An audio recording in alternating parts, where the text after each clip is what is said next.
In early 2025, one of the movie calendar's hottest head-to-head set Netflix as its battlefield.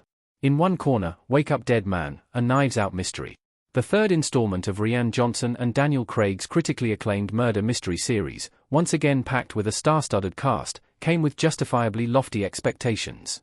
In the other corner, The Thursday Murder Club. Based on a best-selling book by Richard Osman and directed by Chris Columbus, with Steven Spielberg among its producers, The Thursday Murder Club had everything going for it. And as a 2025 murder mystery movie with an impressive ensemble and major sequel potential, the comparisons to Knives Out were obvious. As we enter the final stage of 2025, however, the battle is Knives Out's to lose. The Thursday Murder Club failed to make the same first impression as Knives Out. Knives Out made an immediate splash in 2019, slipping into many end-of-year best-of lists and finding itself in the conversation come award season. For The Thursday Murder Club, reaction was somewhat less enthusiastic. With a critic score of 77% on Rotten Tomatoes, the overall consensus was solid but unspectacular, a far cry from Knives Out's 97%. But the news gets worse, as The Thursday Murder Club's audience score trailed to a lowly 53%. Columbus movie missed the finer points of Osman's novel, streamlining something quite brilliant into a toned-down cover version.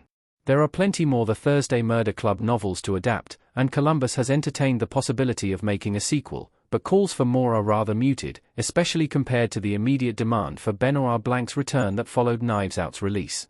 Wake Up Dead Man has all but won 2025's big murder mystery battle. The Thursday Murder Club's only hope for victory against Wake Up Dead Man was for the Knives Out formula to finally start wearing thin with its third entry. That prospect was already unlikely after Glass Onion landed yet another impressive Rotten Tomatoes score, 91%, but looks even more desperate when considering the reviews that followed Wake Up Dead Man's TIFF premiere in September. The threequel currently sits at 94% on Rotten Tomatoes, and while some critics do believe the franchise's charm is beginning to wane, the overall belief is that Rian Johnson has maintained the impressive quality of Knives Out's previous two films. Nothing short of an absolute disaster will change the result of Netflix's 2025 murder mystery showdown at this point, but a turnaround isn't entirely impossible.